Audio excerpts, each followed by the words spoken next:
শুনে মনে হলো কেউ যেন ঘরের একদিক থেকে অন্যদিকে চলে গেল। মোমবাতি জ্বালিয়ে নিলাম। বাকি জিনিসগুলো আমার পকেটে রেখে দিয়ে আমি রিনির ঘরে প্রবেশ করলাম।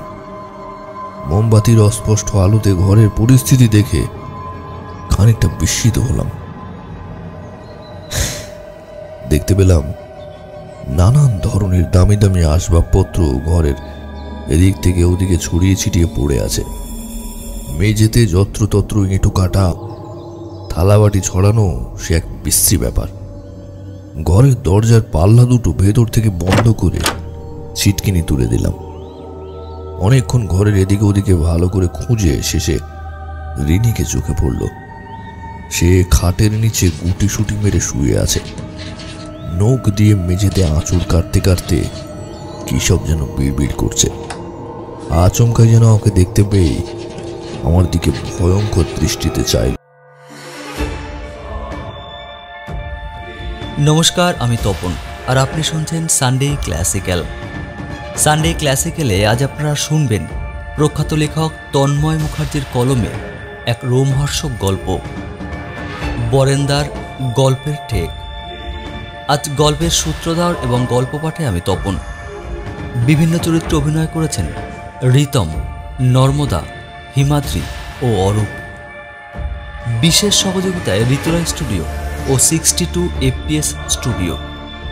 পোস্টার ডিজাইন করেছে পিক্সলেট।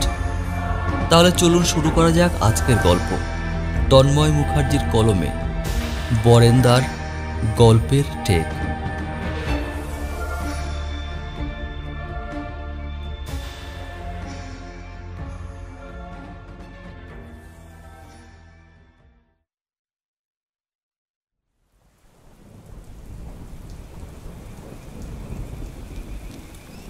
চারমিনার পান ফ্লেভার সিগারেটে লম্বা একটা টান দিয়ে তার থেকে গাঁদাখানেক ধোঁয়া ছেড়ে বরেন্দা রতনকে উদ্দেশ্য করে বললেন, বন শুকর, বুঝলি, তোর ওই বন শুকরের একটা লম্বা দাঁত লাগবে। সোনা বা রূপো দিয়ে বাঁধিয়ে কোনো এক শনি মঙ্গলবার দেখে যদি গলায় ধারণ করতে পারিস, কেল্লা ফতে তোর সমস্ত জটিল সমস্যার সমাধান হয়ে যাবে।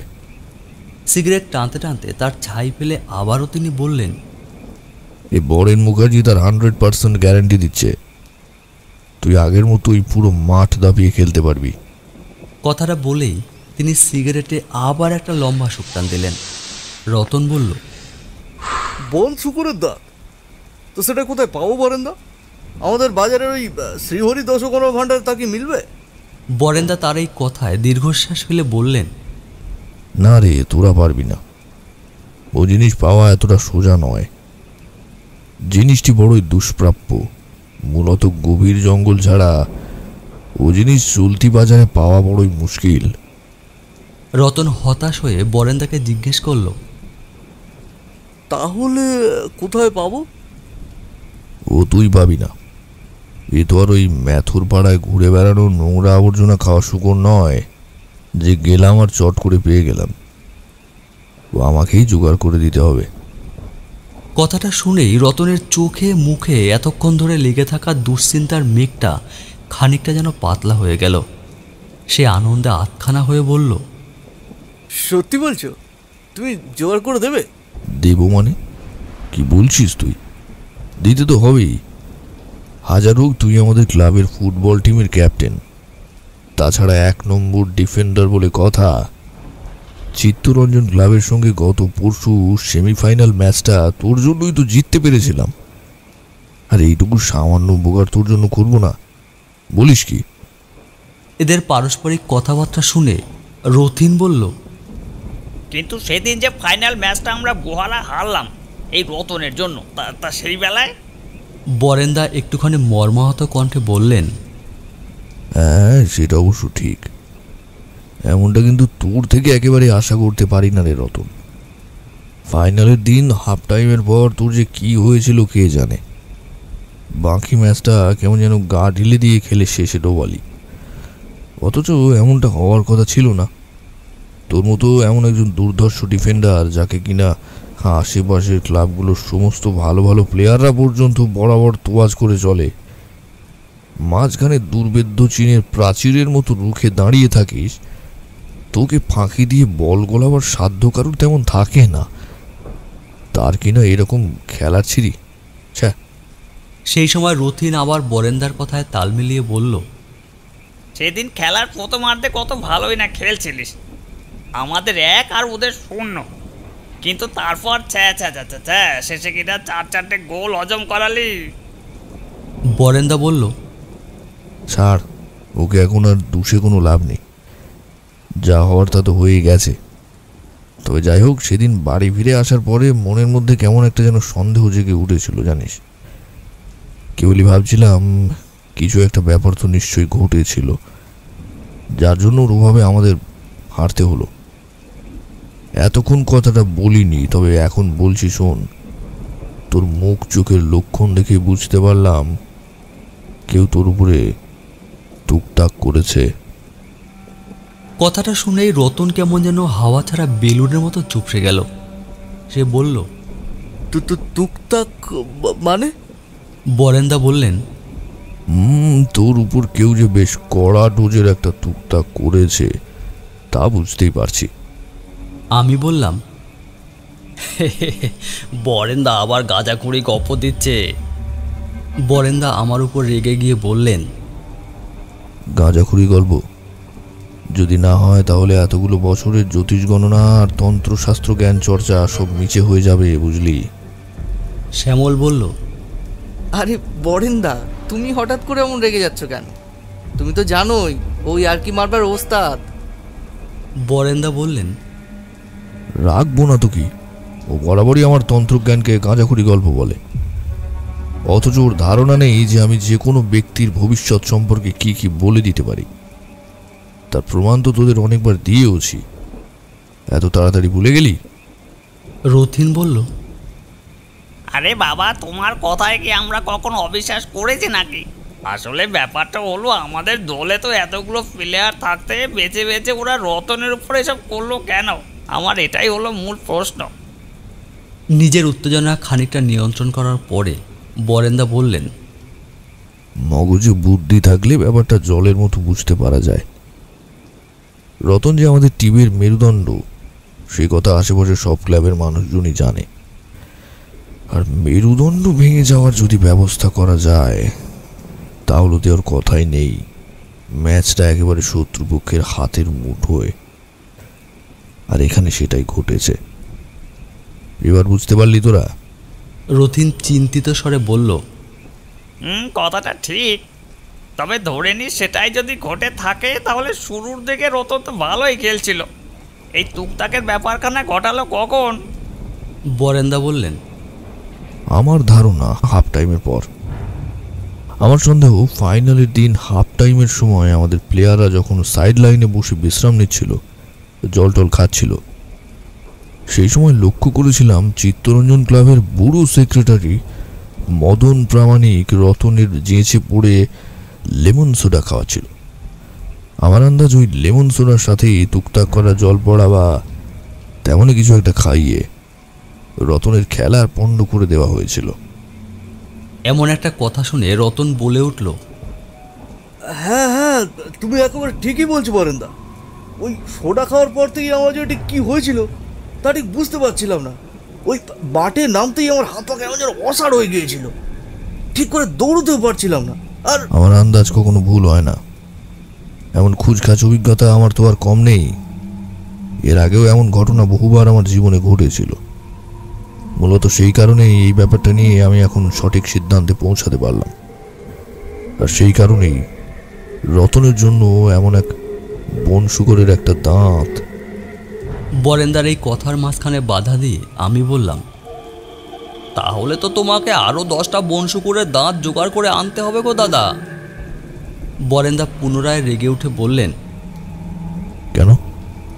বললাম, লেমন সোডা কি শুধু রতন খেয়ে খারাপ খেলেছিল? আর কি কেউ খায়নি বুঝি? হাফ টাইমের পরে বাকিরাও কি ভালো খেলেছিল? শোনো, ওসব টুকটাক ঠুকটাক সব বুঝলো কি, মোদ্দা কথা নাচতে না জানলে উঠোন বাঁকা। কথাটা শোনা মাত্র বরেন্দা চোটে একেবারে লাল হয়ে গেলেন। তিনি ক্রুদ্ধ স্বরে আমাকে বললেন, তুই কি বলতে চাস? এই টুকটাকের ব্যাপারটা বুঝলো কি? এসব মিথ্যে। আমি বললাম, হ্যাঁ তা নয় তো কি, আমার ওসবে বিশ্বাস নেই। প্রকৃত অর্থে ওসব সেকেলে অন্ধবিশ্বাস, বুঝলে? কোনো একটা প্রাণীর দাঁত, নখ, মাথার খুলি ইত্যাদি জাতীয় বস্তু দিয়ে অন্য একজন মানুষের ভালো মন্দ করাটা নেহাতে মনের বিশ্বাস ছাড়া আর কিছুই না। ওতে আদৌ কোনো কাজ হয় না। বরেন্দা বললেন, অবিশ্বাস? ওগুলোতে কাজ হয় না? আচ্ছা, তাই নাকি? তোকে বিশ্বাস করার কেউ জোর করেছে নাকি? শ্যামল বলল, ওহো, ওর কথা ছাড়ো দাদা, তুমি তো জানোই ও এসব বলে তোমাকে রাগায়, অথচ বসে বসে দিব্যি তোমার গল্পগুলো শোনো। আরে শোনো না দাদা, তুমি তখন বললে না এমন টুকটাকের ঘটনা তোমার সঙ্গে আগে অনেক ঘটেছিল, তা যেমন বাদলা দিনে ভর সন্ধ্যায় তেমন একটা ঘটনা শোনাও না গোবরেন্দা, বেশ জমে যাবে। কি বলিস তোরা?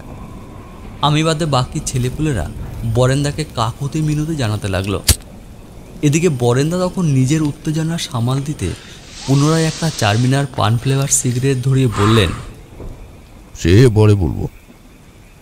কথাটা বলেই চোখ বুঁধে চেয়ারে হেলান দিলেন। কারোর কথাতেই আর কান দিলেন না তিনি। একাগ্রচিত্তে সিগারেটে শুকটান দিতে দিতে কোনো একটা বিষয় নিয়ে যেন গভীর চিন্তায় ডুবে গেলেন। সেটা দেখে আমরাও চুপ হয়ে গেলাম। বুঝতে পারলাম এখন উনি নিজের ধারণাকে সত্য প্রমাণ করতে পুরনো স্মৃতির কাদা ঘেঁটে উদাহরণ হিসেবে একটা গল্প শুনিয়ে দিলেও দিতে পারেন। বরাবরই তার এমন আচরণ দেখে দেখে আমরা অভ্যস্ত, তাই তার চিন্তাগ্রস্ত সমাধিস্থ অবস্থানের সময় আমরা কখনো তাতে বাধা দান করি না। তবে তিনি যে ঘটনাগুলো শোনান সেগুলোর উপর বিশ্বাস করাটা আর কারোর হলেও আমার কখনো হয়নি। আমার কাছে তা অলৌকিক, অবাস্তব আর অযৌক্তিক। আর তিনি যা শোনান তা সবই নাকি তার জীবনের অভিজ্ঞতা। পৃথিবীতে এমন কোনো বিষয় নেই যে আমাদের এই বরেন মুখার্জি হয়তো তার জ্ঞান রাখেন না। যে কোনো বিষয় নিয়ে গল্প বলতে তার জুড়ি মেলা ভার। অবশ্য গল্প হিসেবে শুনতে কিন্তু মন্দ লাগে না। বরেন্দার বয়স প্রায় 50-এর কাছাকাছি, গোলগাল বেটেখাটো স্বাস্থ্যবান চেহারা, ভীষণ আমোদে প্রকৃতির মানুষ। শ্যামবাজারে একটা প্রাইভেট কোম্পানিতে কেরানির চাকরি করেন। পরিবারের অবস্থা মোটামুটি ভালো বলা যায়। তার নেশা জ্যোতিষগিরি আর বিভিন্ন ধরনের তন্ত্রশাস্ত্র চর্চা করার পাশাপাশি দেশ বিদেশের নানান বিষয়ে বই পড়া। ভীষণ ধার্মিক প্রকৃতির মানুষ। ছুটির দিন থাকলে আড্ডা দিতে ক্লাবে প্রায়ই আসেন। বলা বাহুল্য বরেন্দা ক্লাবে এলে আমাদের আড্ডাটাও বেশ জমাটি হয়। না হলে ক্যারাম আর সেই তাস খেলেই আমাদের সময় কেটে যায়। এখন সময়টা আষাঢ় মাস, তাই প্রায় 24 ঘন্টা ঝমঝমিয়ে একটানা বৃষ্টি চলছে। পথঘাট সব জলের তলায়, গাড়ি ঘোড়াও সবই বন্ধ। বরেন্দাও আজ আর অফিসে যাননি, সন্ধেবেলা সোজা ক্লাবে। সে যাই হোক, আমাদের চিন্তামণি শ্রী বরেন মুখার্জি মশাইয়ের ধ্যান ভাঙল রথিনের একটা কথায়। সে বলল, বরেন্দা, তুমি কিন্তু ঠিকই বলেছ। চিত্তরঞ্জন ক্লাবের সেক্রেটারি মদন প্রামাণিক আর তার ভাই অমলনন্দু, এই দুজনকে আমি মাঝে মধ্যেই আমাদের ওপাড়ার শেওড়াতলা শ্মশানঘাটে ঘুরঘুর করতে দেখেছি। শুনেছি শ্মশানের কালী মন্দিরের ওই সেই ঝাঁকড়া চুলো লম্বা দাড়িওয়ালা একটা পুরোহিত আছে না, আরে ওই যে গো বোধহয় তারাচরণ নাকি নাম সাধুটার, ওনার সাথে ওদের কিন্তু খুব ভাব। কথাটা কানে পৌঁছানো মাত্রই বরেন্দার চোখ খুলে তরাক করে টান হয়ে চেয়ারে উঠে বসলেন। তারপর কপাল কুঁচকে বললেন, হ্যাঁ বলিস কি রে, তাই নাকি? রথিন বলল, হ্যাঁ গো ঠিকই বলছি। বরেন্দা বললেন, তাহলে আমার আন্দাজটা একেবারে পাকা হলো দেখছি। শ্যামল বলল, আচ্ছা বরেন্দা, রতনের পেটে তো সোডার সাথে কিছু একটা চালান গেছে যখন বলছো, তখন সেটাকে বার করার কোনো উপায় নেই নাকি? বরেন্দা সিগারেটে টান দিয়ে ধোঁয়া ছেড়ে বললেন, থাকবে না কেন, অনেক উপায় আছে। ওসব ব্যাপার আজকাল আমার কাছে একেবারে জল ভাত হয়ে গেছে, বুঝলি? কথাটা শুনেই রতন কাকুতি মিনতির স্বরে বলল, তাহলে আজই আবার এটা উপায় করে দাও দাদা, এই নিয়ে বড় চিন্তার মধ্যে পড়ে গেলাম যে। বরেন্দা ক্লাবের দেয়ালে টাঙানো ঘড়িটার দিকে একবার চেয়ে দেখে বললেন, আজ ওটা করা যাবে না, কারণ প্রথম এইসব কাজের জন্য দিনক্ষণ, তিথি, নক্ষত্র এসব অনুকূল থাকা ভীষণ জরুরি। আর দ্বিতীয় ব্যাপারটা হলো, কাজটা করার আগে তোকে অনেকগুলো নিয়ম পালন করতে হবে। সে যাই হোক, আমি সময় মতো তোকে দিনক্ষণ আর সমস্ত নিয়মগুলো বলে দেব। মিছিমিছি দুশ্চিন্তা করার মতো কোনো কিছু কারণ নেই। শ্যামল বলল, তাহলে বংশকরের দাঁত সেটা কি তারপরেও ওকে পড়তে হবে নাকি? বরেন্দা মাথা নেড়ে ধীরে ধীরে বললেন, পড়তে হবে বই কি, ওটাই তো তোর রক্ষা কবচ। ওটা সঙ্গে থাকলে শ্মশানের ওই সাধুই হোক বা যে কোনো বড় মাপের তান্ত্রিক, ওদের কোনো টুকটাকেই রতনের উপর কোনো কাজ হবে না, বুঝলি? ওদের কারিগরি সব বিফলে যাবে। এই তো গেল বছর আমাদের অফিসের বড়বাবু হরিহর মান্না, তার মেয়েকেও তেমনই একটা তাবিজ কবজ করে দিয়েছিলাম, আর তাতে যা কাজ হয়েছিল তার বলে বোঝাতে পারবো না। বড়বাবু পারলে আমাকে দুবেলা সেলাম ঠোকে।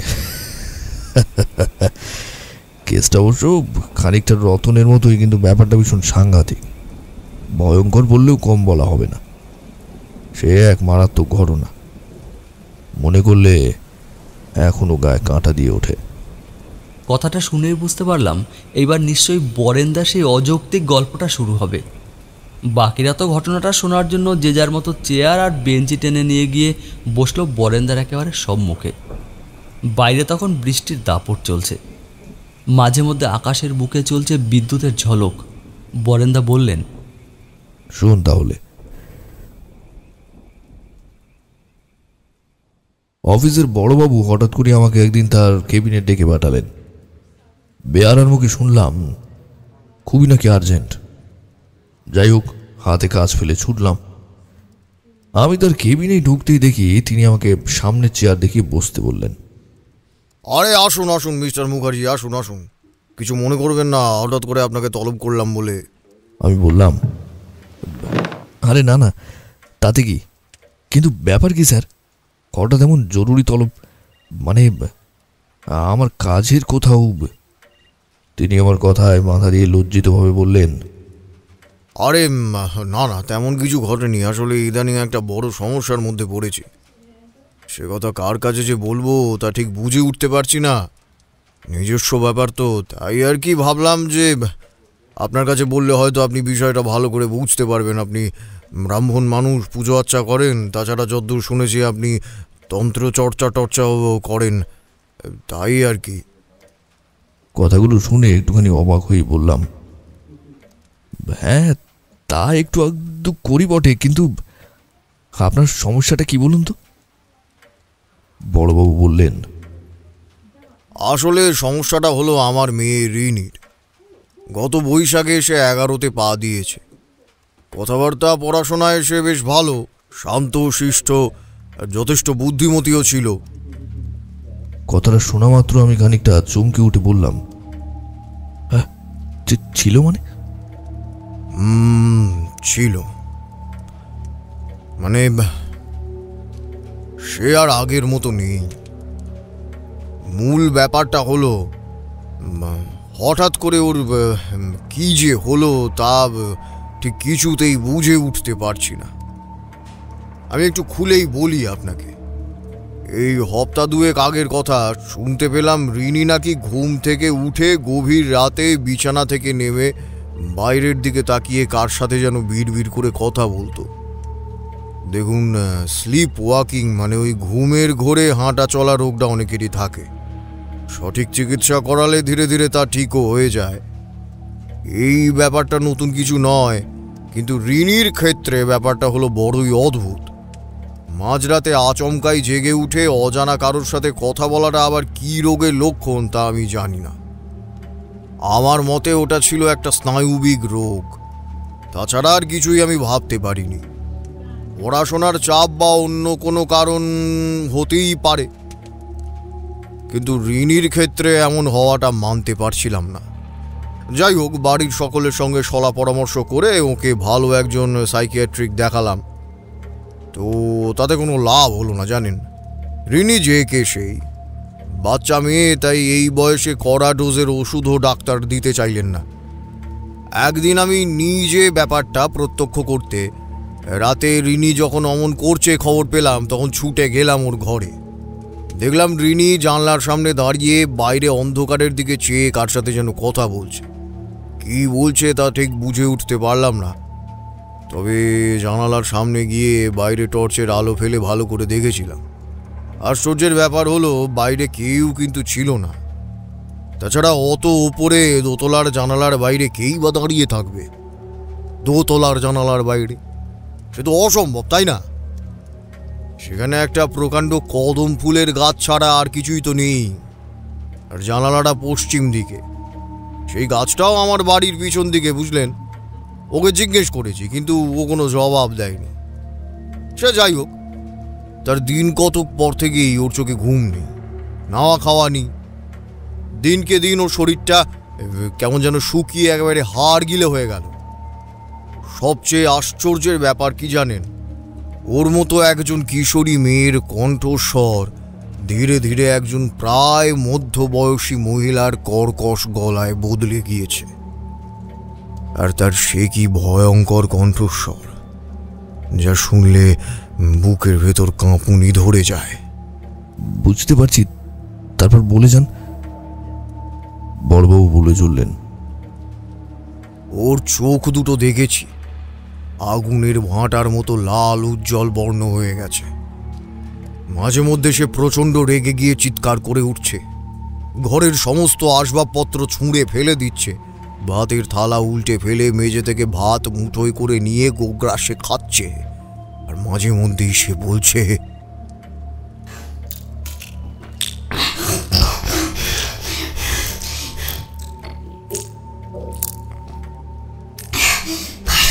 ভালো চাস তো আমাকে ছেড়ে দে, নইলে আসছে অমাবস্যার দিন, বাড়ির সব কটার ঘাড় মটকে হাড় মাংস চিবিয়ে খাবো।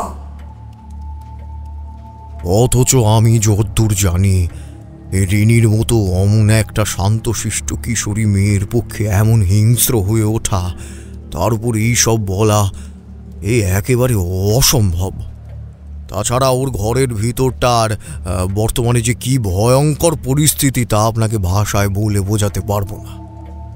সর্বক্ষণ ঘরের জানালা দরজা বন্ধ করে রাখে সে। ইদানিং কেউ সে ঘরে প্রবেশ করতে সাহস পর্যন্ত পায় না। কেউ ঢুকতে গেলে সে প্রচণ্ডভাবে রেগে উঠে বিশ্রীভাবে গালাগাল করে। আমার বাড়ির প্রায় সকলেই এই নিয়ে ভীষণ দুশ্চিন্তার মধ্যে কাটাচ্ছে। এই হপ্তাখানেক আগে আরও একজন ভালো ডাক্তারকে দেখিয়েছিলাম, কিন্তু তাতেও কোনো ফল হয়নি।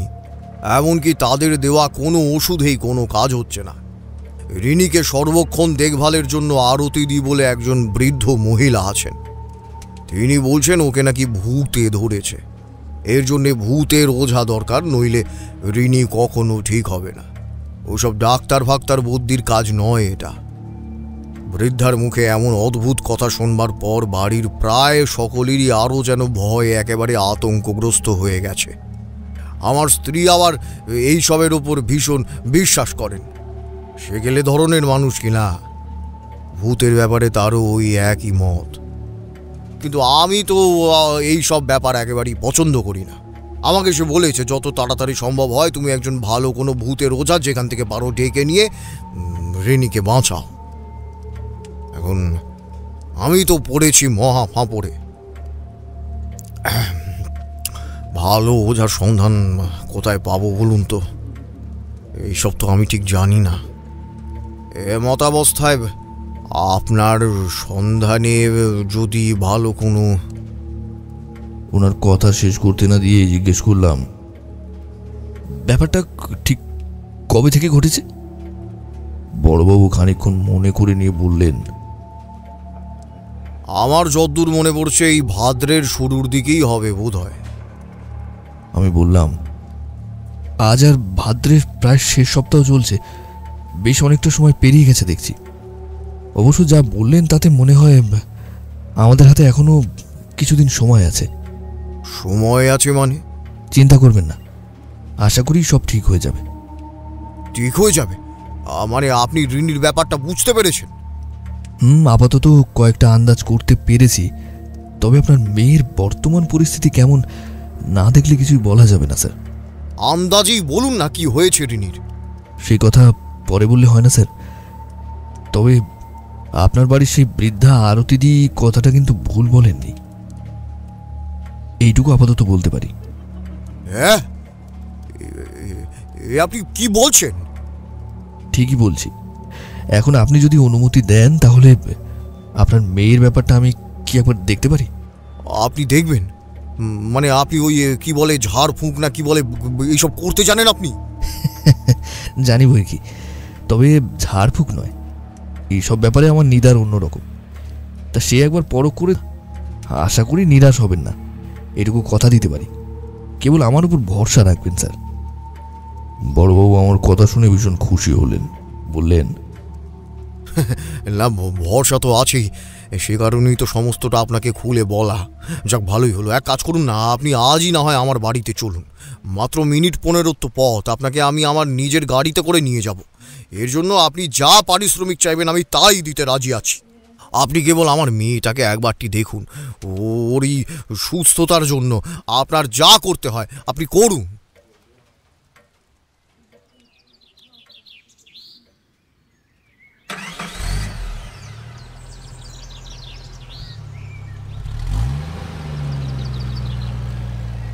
যাই হোক, তিনি রাজি হতেই আমি বড়বাবুর মোটর গাড়িতে চড়ে তার সাথে চলে গেলাম। সেই প্রথম আমি বড়বাবুর বাড়িতে গেলাম। পৌঁছালাম যখন, তখন দুপুর প্রায় গড়াতে শুরু করেছে। গাড়িটা থামলো গিয়ে একটা বিশাল অট্টালিকার সামনে। সে গেলে জমিদার বাড়ি বলা যায় আর কি। বাড়িতে বড়বাবুর বৃদ্ধ মা, তার মধ্যবয়সী স্ত্রী আর মেয়ে রিনি থাকে। তাছাড়াও আছে বড়বাবুর 2 ভাই এবং তাদের স্ত্রী এবং ছেলেমেয়েরা। তাছাড়াও ঠাকুরজি, চাকর থেকে শুরু করে দারোয়ান সবাই আছে। বাড়ির প্রায় সকলের সঙ্গেই অল্প বিস্তার পরিচয় করিয়ে দিলেন বড়বাবু। 2-4টে কথাও হলো তাদের সাথে, এবং কথা বলে যা বুঝতে পারলাম তাতে বাড়ির প্রায় সকলেই রিনির ব্যাপারটা নিয়ে ভীষণ চিন্তিত এবং আতঙ্কগ্রস্ত হয়ে আছে। তবে আমার উপর তাদের খুব একটা যে ভরসা নেই তা বলার সময় কিছুটা হলেও আন্দাজ করতে পারলাম। বিশেষ করে বড়বাবুর স্ত্রী মিনতি দেবী, তিনি তো আমার মতো একজন ধুতি পাঞ্জাবি পরা বেটেখাটো ছাপোষা সাদামাটা বাঙালি দেখে ওঝা বা গুণিন বলেই মনে করলেন না। তো সেই সময় তার মানে আমার সম্পর্কে কি ধারণা হয়েছিল তা জানি না, কারণ মানুষের মনের কথা জানার মতো বিদ্যা আমি শিখিনি। ব্যাপারটা হলো, সাধারণ মানুষের চোখে ওঝা বা তান্ত্রিকদের রূপ ভিন্ন হয়, ঠিক ওই তারাচরণ সাধুর মতো। এক মাথা জটা, বুক অব্দি লম্বা দাড়ি, কৌপিনধারী, হাতে আর গলায় অজস্র মালা, কপালে তেল সুদূরে লম্বা টিপ, আর হাতে মরার খুলি বা হাড়। যাই হোক, আমাকে আপ্যায়ন করে বাড়ির দোতলায় একটা বন্ধ দরজার সামনে নিয়ে গিয়ে দাঁড় করালেন বড়বাবু। সঙ্গে ছিলেন তার স্ত্রী এবং সেই বৃদ্ধা আরতিদি। ওনার সাথে পরিচয় আগেই হয়ে গেছিল। তিনি ঘরের দরজায় একটা ঠেলা দিয়েই পেছনে সরে এলেন। একটা বিশ্রী ক্যাঁচ ক্যাঁচ শব্দ করে সেটা খুলে গেল। ভিতরটায় গাঢ় অন্ধকারে একেবারে ছেয়ে আছে। সেটা দেখে বড়বাবুকে জিজ্ঞেস করলাম, এই ঘরে ইলেকট্রিক বাতি নেই? হ্যাঁ আছে, তবে অদ্ভুত ব্যাপার হলো বাতিগুলো কিছুতেই জ্বলছে না। নতুন লাগালেও তা কেটে যায় বা আপনা আপনি ফেটে যায়। সেই সময় আচমকাই ঘরের ভেতর থেকে একটা উৎকট মরা পচা দুর্গন্ধ নাকে ভেসে এলো। তৎক্ষণাৎ বুক পকেট থেকে রুমাল বার করে নাকে চাপা দিলাম। ভিতরের রিনিকে নজরে পড়ল না। সমস্ত ব্যাপারটা দেখে যা বুঝে গেলাম, দরজা থেকে খানিকটা পিছিয়ে এসে বড়বাবুকে বললাম, কয়েকটা জিনিস আমার এখনই এনে দিন স্যার। মুঠো খানিক মতো শ্বেত সর্ষে, সামান্য কর্পূর, 1 ঘটি গঙ্গা জল আর কাঁচা হলুদ এবং একটা মোমবাতি। আমার কথা শেষ হতেই বড়বাবু একজন চাকরকে ডেকে সেগুলো দ্রুত আনতে বললেন। তিনি আমার কানের কাছে এসে ফিস ফিস করে বললেন, দেখছেন তো কি অবস্থা, ঘরের দরজা জানলা সর্বক্ষণ বন্ধ করে বসে থাকে, আলো বাতাস কিচ্ছু প্রবেশ করতে দেয় না রিনি। তাহলে কি বলছেন, এই আরতি দি যা বলছেন তা ঠিক? আমি একই রকম ভাবে বললাম, আগে আমি ভেতরে প্রবেশ করে তাকে দেখবার পরেই সেটা বলতে পারবো স্যার। তবে হ্যাঁ, আপনারা কিন্তু কেউ ভুলেও ভেতরে প্রবেশ করবেন না, তাতে ক্ষতি হতে পারে। আমার কথা শুনে বোধহয় ভয়েই তিনি আর দ্বিতীয় কোনো প্রশ্ন করলেন না। সেই সময় হঠাৎ ঘরের ভেতর থেকে একটা মেয়েলি কর্কশ গলায় কে যেন বোধহয় আমাকে উদ্দেশ্য করেই বলে উঠল, কি করতে এসেছিস সেখানে? হ্যাঁ, যা যা, চলে যা, না হলে তুই ওদের সঙ্গে মরবি, তুই মরবি। যা যা যা, চলে যা, চলে যা। প্রায় হুঙ্কারের স্বরে চিৎকার করে কথাগুলো বলে উঠল সে। এরপর আর আমার বুঝতে বাকি রইল না যে রিনি কার পাল্লায় পড়েছে। যাই হোক, খানিক বাদেই আমার প্রয়োজনীয় জিনিসগুলো নিয়ে চলে এলো একজন। পেতলের একটা ঘটিতে করে গঙ্গা জল এনেছিল। সেখান থেকে খানিকটা জল হাতে নিয়ে গাত্রবন্ধন করে নিলাম। তারপর ঘটিটা ফিরিয়ে দিয়ে শ্বেত সর্ষের মন্ত্র জপ করে ঘরের ভেতর ছুঁড়ে দিতেই ভেতর থেকে পুনরায় সেই ভয়ঙ্কর কণ্ঠস্বর চিৎকার ভেসে এলো। আগুনে কাঁচা হলুদ পুড়িয়ে হাতে নিয়ে ঘরের ভেতরে গিয়ে ঢুকতেই ধূপধাপ শব্দ শুরু হলো। শুনে মনে হলো কেউ যেন ঘরের একদিক থেকে অন্যদিকে চলে গেল। মোমবাতি জ্বালিয়ে নিলাম। বাকি জিনিসগুলো আমার পকেটে রেখে দিয়ে আমি রিনির ঘরে প্রবেশ করলাম। মোমবাতির অস্পষ্ট আলোতে ঘরের পরিস্থিতি দেখে খানিকটা বিস্মিত হলাম। দেখতে পেলাম নানান ধরনের দামি দামি আসবাবপত্র ঘরের এদিক থেকে ওদিকে ছড়িয়ে ছিটিয়ে পড়ে আছে। মেঝেতে যত্রতত্র ইঁটো কাটা, মলমূত্র, থালাবাটি ছড়ানো, সে এক বিশ্রী ব্যাপার। ঘরের দরজার পাল্লা দুটো ভেতর থেকে বন্ধ করে ছিটকিনি তুলে দিলাম। অনেকক্ষণ ঘরের এদিকে ওদিকে ভালো করে খুঁজে শেষে রিনিকে চোখে পড়ল। সে খাটের নিচে গুটি সুটি মেরে শুয়ে আছে। নখ দিয়ে মেঝেতে আঁচড় কাটতে কাটতে কি সব যেন বিড়বিড় করছে। আচমকা যেন ওকে দেখতে পেয়ে আমার দিকে ভয়ঙ্কর দৃষ্টিতে চাইল। তারপর দাঁত চেপে চেপে কর্কশ গলায় বলল, চলে যা, চলে যা বলছি। আলো জ্বালাবি না তুই, নিভিয়ে দে, ওটাকে নিভিয়ে দে এক্ষুনি। মোমবাতির আলো ফেলে দেখলাম মেয়েটি ফর্সা রোগাটে চেহারার, ঘাড় অব্দি কোকড়ানো চুল, চোখ দুটো যেন ভাঁটার মতো দপদপ করে জ্বলছে। জায়গায় জায়গায় ছেঁড়া ধুলো কালি মাখানো, পরনে সাদা ফ্রকটা। সে এক ভয়ঙ্কর রূপ যাকে বলে। আমি ভারী গলা জিজ্ঞেস করলাম, কে তুই? ওদিক থেকে কোনো উত্তর পেলাম না। মুখ নিচু করে খিক খিক করে হাসল সে।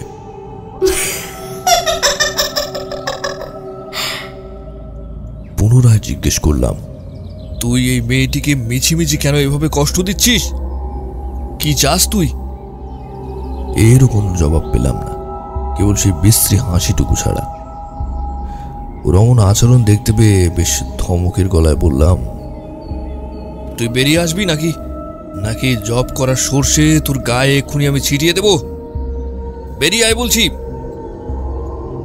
কথাটা বলতেই তৎক্ষণাৎ যেন কার্যকরী হলো।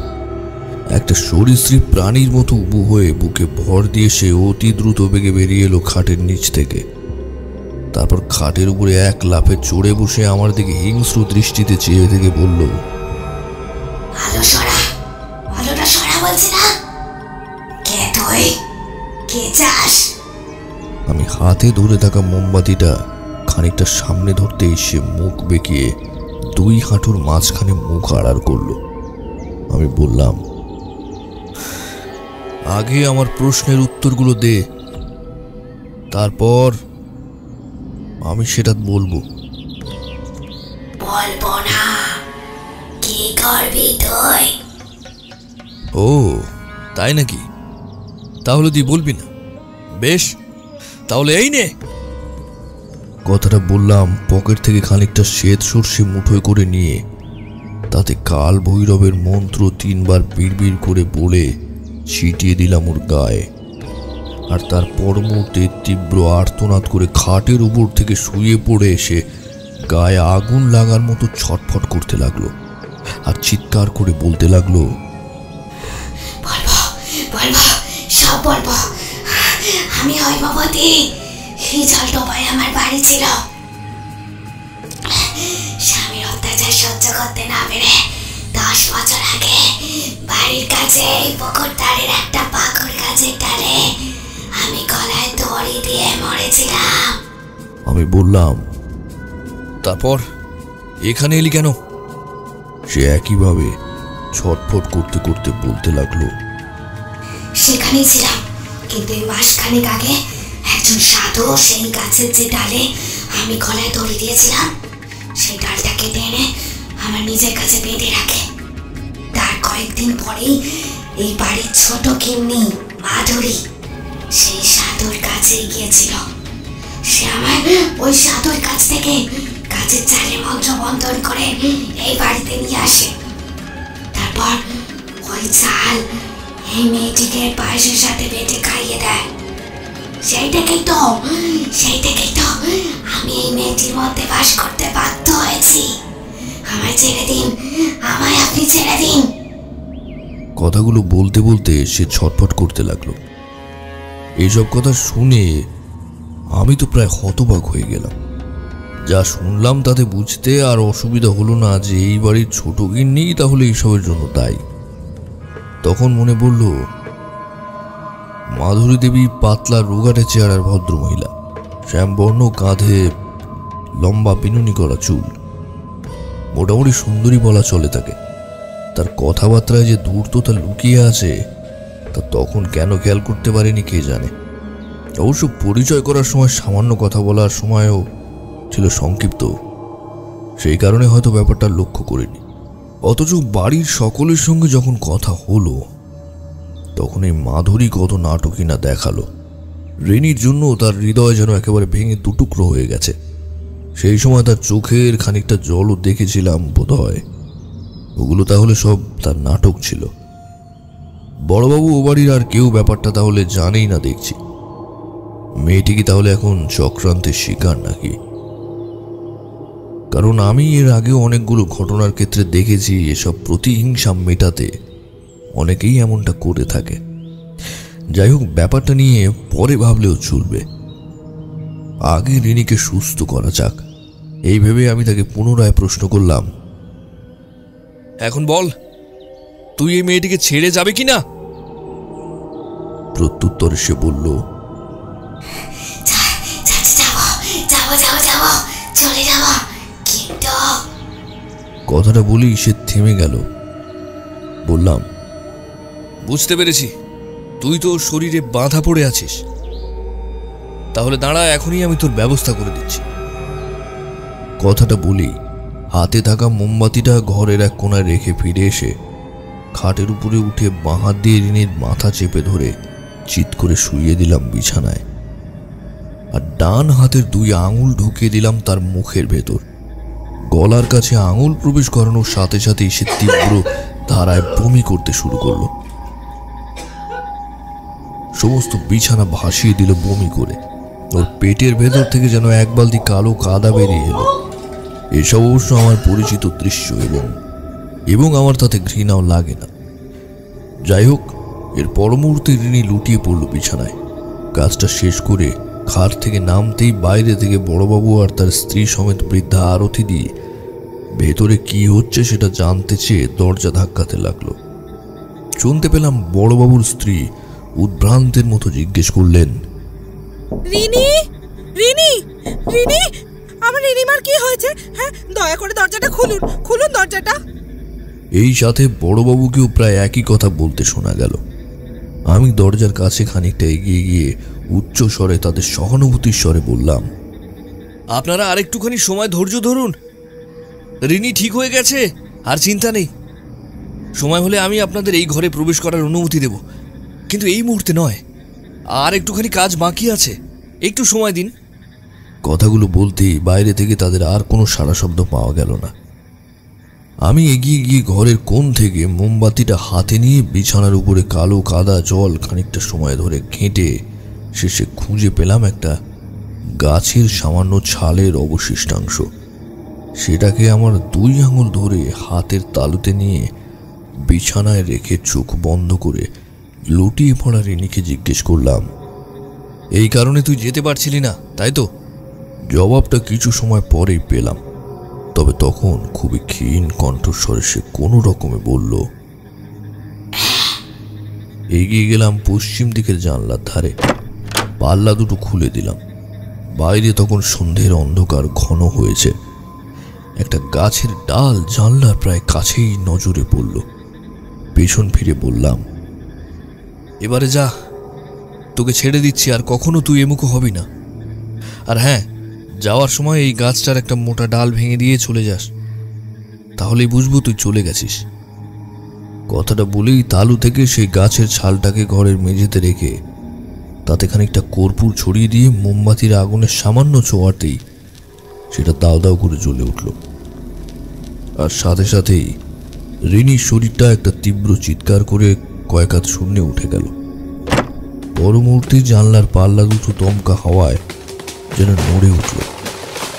জানলার বাইরে অন্ধকার থেকে মড়মড় করে একটা শব্দ শুনতে পেলাম। গাছের সমস্ত ডালপালাগুলো ঝুপঝাপ শব্দে মুহূর্তের জন্য নড়ে উঠল। শুনতে পেলাম ঝুপ করে একটা মোটা ডাল ভেঙে মাটিতে পড়ল। এদিকে রিনিও পুনরায় বিছানায় লুটিয়ে পড়ল। খাটের কাছে গিয়ে রিনিকে একবার ভালো করে পরীক্ষা করে দেখে নিয়ে যখন বুঝলাম যে বিপদ কেটে গেছে, তখন এগিয়ে গিয়ে ঘরের দরজা খুলে দিলাম।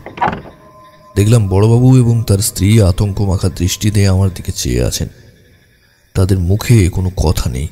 মৃদু হেসে বললাম, চিন্তা নেই, সব ঠিক হয়ে গেছে, এখন আপনারা ভেতরে যেতে পারেন। আর হ্যাঁ, রিনিকে স্নান করিয়ে একটা ভালো পোশাক পরিয়ে দিন। আজ আর এই ঘরে ওকে না রাখাই ভালো। কথাটা শোনা মাত্র ওরা সকলেই রিনির কাছে অতি দ্রুত বেগে ছুটে গেল। তারপর ওকে ধরাধরি করে বাথরুমে নিয়ে গেল। খানিকবাবু ফিরে এসে আমায় নিয়ে ঘরের বাইরে এসে বিনয়ের স্বরে বললেন, আপনাকে আমি যে কি বলে ধন্যবাদ দেব তা জানি না। আমার কাছে আজ যেন কোনো ভাষা নেই। আপনি আজ আমাদের যেন নতুন করে প্রাণ ফিরিয়ে দিয়েছেন। আমি সহাস্যে তাকে বললাম, না না, এতে ধন্যবাদের কি আছে? আপনাকে কথা দিয়েছিলাম যে যাই হোক, আপাতত আপনি যদি আমার এই পোশাকটি পরিবর্তনের কিছু ব্যবস্থা করে দেন তাহলে ভীষণ খুশি হব স্যার। আর হ্যাঁ, আমার একটা কাগজ আর কলম দিতে পারেন? বড়বাবু জিভ কেটে বললেন, বাবা, দেখেছেন, মেয়েকে ফিরে পাওয়ার আনন্দে আমি একেবারেই আপনার কথাটা ভুলে গিয়েছিলাম। আসুন আসুন, আমি সব ব্যবস্থা করে দিচ্ছি, কিন্তু কাগজ কলম কি হবে? একটা গুপ্ত মন্ত্র আছে, সেটা আমি কাগজে লিখে দিয়ে যাব। এই বাড়ির ছোট বউকে আজ মধ্যরাতে সেটাকে নিজের ঘরে বসে বসে মনে মনে পাঠ করতে হবে। আর এই কাজটা অন্য কেউ করলে অমঙ্গল হতে পারে। আমি জানি এই সময় বড়বাবুকে আমি যা বলবো তিনি সেটাই পালন করবেন, তাই আসামি ধরার জন্যই নতুন ফাঁদ পেতেছিলাম। যাই হোক, বড়বাবু বললেন, আচ্ছা, আমি তাকে এক্ষুনি বলে রাখছি আর সব ব্যবস্থা করে দিচ্ছি। আপনি এক্ষুনি আসুন। এই এই কে আছিস, শিগগিরই আয়।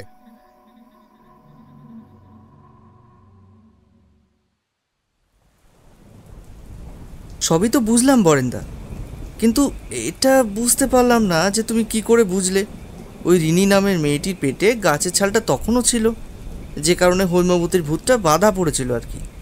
এ তো খুব সহজ একটা ব্যাপার। হৈমবতীর প্রেতের মুখে সমস্ত কথা শুনে বুঝে গিয়েছিলাম যে ছালটা পেটের ভেতরে আছে বলেই সে আটকে আছে। ওসব জিনিস হজম হয় না, বুঝলি। তাছাড়া এই জিনিস তোদের কাছে নতুন হলেও আমার কাছে কিন্তু অজানা নয়। ব্যাপারটা হলো, গলায় দড়ি দিয়ে আত্মহত্যা করেছে এমন কোনো গাছের ডাল সংগ্রহ করে তার থেকে সামান্য ছাল নিয়ে তাতে প্রেত চালান মন্ত্র পড়ে সেটাকে যদি কোনো রকমভাবে কাউকে খাইয়ে দেওয়া যায় তাহলে আর রক্ষে নেই। উক্ত গাছে গলায় দড়ি দিয়ে আত্মহত্যা করা মানুষটার প্রেত সেই ব্যক্তিকে একেবারে শেষ করে ছাড়বে, যদি ব্যাপারটা বুঝতে পেরে আমার মতো কোনো ব্যক্তি সময় মতো তার প্রতিকার না করে।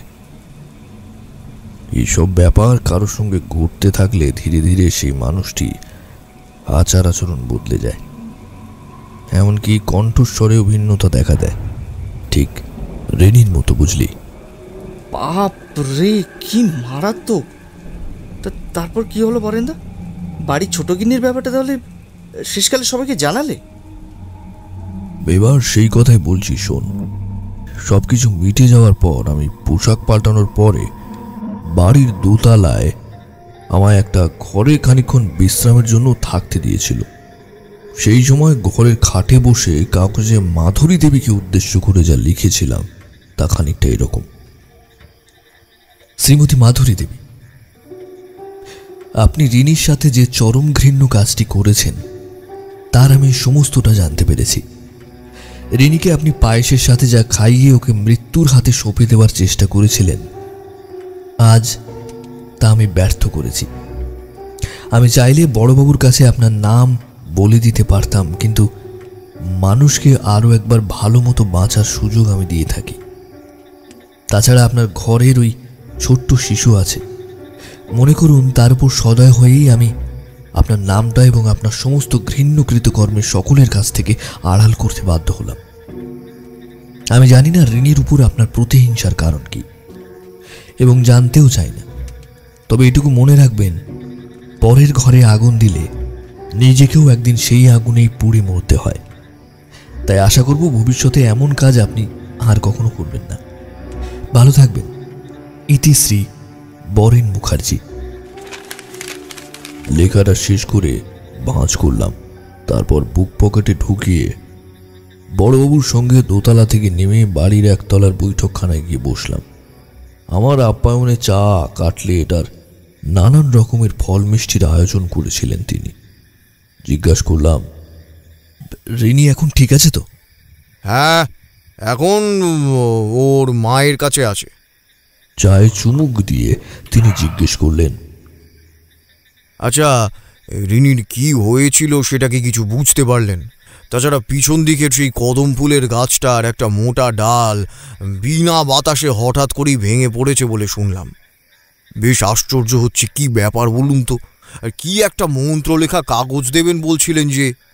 হ্যাঁ, নিশ্চয়ই দেব। তার আগে আমার একটা প্রশ্নের উত্তর দিন দেখি। রিনি কি সন্ধ্যাবেলা বা ভর দুপুরে কখনো ছাদে যেত? হ্যাঁ, কখনো স্কুল ছুটি থাকলে রিনি ওর বোনদের নিয়ে ওখানেই সকাল সন্ধে খেলা করে।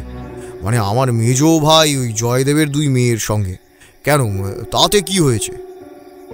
বিশ্বাস করবেন কিনা জানি না, তবে মনে করুন মাসখানেক আগে সেই রকম এক সন্ধ্যাবেলায় বা দুপুরবেলায় সুযোগ পেয়ে কোনো এক অতৃপ্ত আত্মা রিনির উপর ভর করেছিল। আসলে তন্ত্রশাস্ত্রে উল্লেখ আছে, বছরে কিছু অশুভ দিনক্ষণ, তিথি, নক্ষত্রের যোগ ঘটলে অশুভ আত্মারা আমাদের পরিবেশের আশেপাশেই বাতাসে ঘুরে বেড়ায়, আর তারা সুযোগ পেলেই আমাদের মতো সুস্থ সবল মানুষের শরীরে প্রবেশ করে এবং তাদের আত্মাটা বশীভূত করে, আর আমাদের ধীরে ধীরে সে মৃত্যুর দিকে ঠেলে নিয়ে যায়। এর হাত থেকে বাঁচার কোনো ওষুধ নেই। উপায় ওই একটাই, তন্ত্রমন্ত্রের সাহায্যে সে অতৃপ্ত আত্মাকে দেহ থেকে উচ্ছেদ করতে হবে, আগের অবস্থায় ফিরিয়ে দিতে হবে। রিনির ক্ষেত্রেও তেমনটাই ফিরিয়ে দিতে হয়। সে যাই হোক, চিন্তা করবেন না। দিন 2 পরে আমি একটা তাবিজ রিনির জন্য বানিয়ে দেব। তাতে আশা করি রিনি ধীরে ধীরে আগের মতো সুস্থ হবে এবং স্বাভাবিক জীবনে ফিরে যেতে পারবে। তবে হ্যাঁ, তাবিজটা যেন কখনো সে হাত থেকে না খোলে। বড়বাবু আমার কথাগুলো শুনে বিশ্বাস করলেন কিনা জানি না, কেবল ঘাড় নেড়ে আমার কথা সম্মতি জানালেন। তারপর আমি বুক পকেট থেকে মাধুরী দেবীকে লেখা ভাঁজ করা চিঠিটা বড়বাবুর হাতে দিয়ে বললাম, এই নিন, এই মন্ত্র লেখা কাগজটা। এই কাগজ কিন্তু একমাত্র বাড়ির ছোট বউ ছাড়া কেউ খুলবে না, আর পড়বেও না।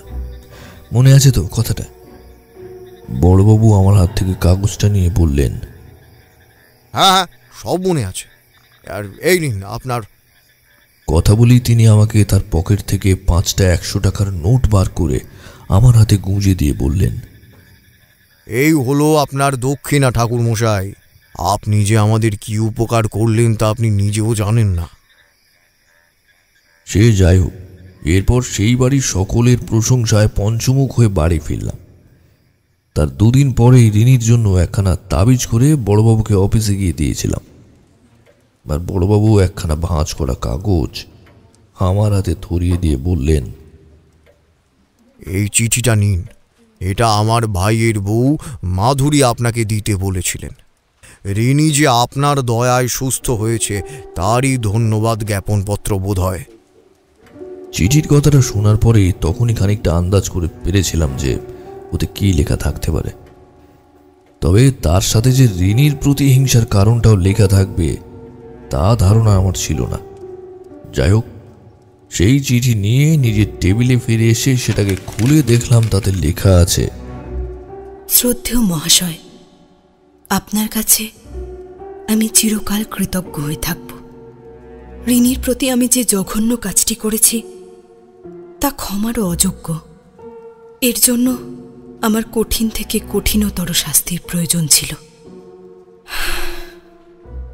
কাজটি করার সময় একবারও ভেবে দেখিনি যে তার ফল কতটা মারাত্মক হতে পারে।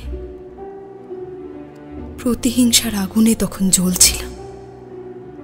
তখন কেবল রিনিকে তিলে তিলে কষ্ট দিয়ে মারব বলে প্রতিজ্ঞাবদ্ধ ছিলাম। কিন্তু পরবর্তীকালে আমি কল্পনাও করতে পারিনি যে সে এতটা কষ্ট ভোগ করবে। কিন্তু তখন সমস্তটাই ছিল আমার হাতের বাইরে। আসলে আমি নিম্ন জাতের মেয়ে বলে বাড়িতে কেউ আমাদের বিয়েটাকে মেনে নিতে চায়নি। আজ প্রায় 5 বছর ধরে আমাদের এক ঘরে করে রেখে দেওয়া হয়েছে। আমার সঙ্গে বাড়ির কেউ ভালো করে কথাও বলে না। প্রতিনিয়ত দুর্ব্যবহার সইতে সইতে আমি প্রায় হাঁপিয়ে উঠেছিলাম। আমার বাচ্চাটাকে পর্যন্ত কেউ সহ্য করতে পারে না। আজ আপনার সেই চিঠি আমাকে আমার পরিবারের সাথে মিলিত হতে সাহায্য করেছে। আজ আপনি আমায় নতুন করে যে বাঁচার সুযোগ করে দিয়েছেন তা আমি আমার মরণ অবধি ভুলব না।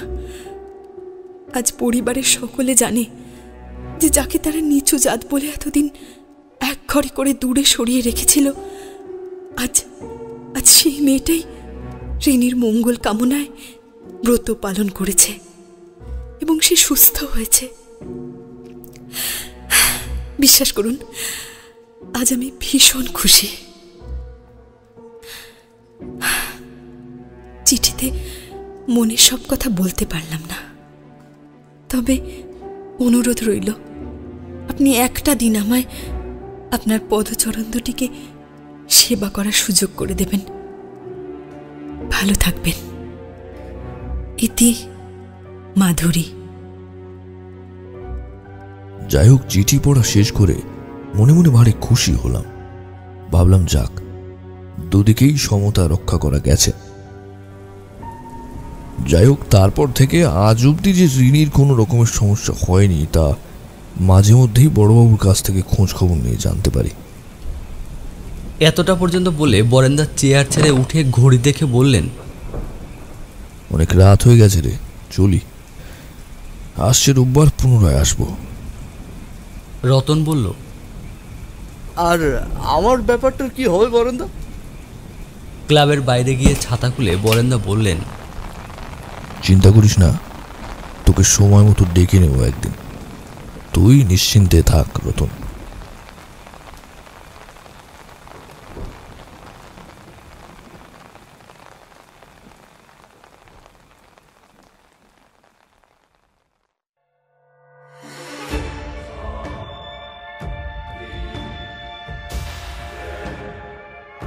সানডে ক্লাসিক্যালে এতক্ষণ আপনারা শুনছিলেন বরেন্দার গল্পের টেক। বন্ধুরা, গল্পটি আপনাদের কেমন লাগলো অবশ্যই কমেন্ট করে জানাতে ভুলবেন না। আর আপনি যদি আমাদের এই চ্যানেলে আজ নতুন হয়ে থাকেন তাহলে অবশ্যই চ্যানেলটি সাবস্ক্রাইব করে আমাদের সঙ্গে থাকবেন। আগামী পর্বে সকলকে আরেকটি রোমহর্ষক গল্প শোনার আমন্ত্রণ রইল।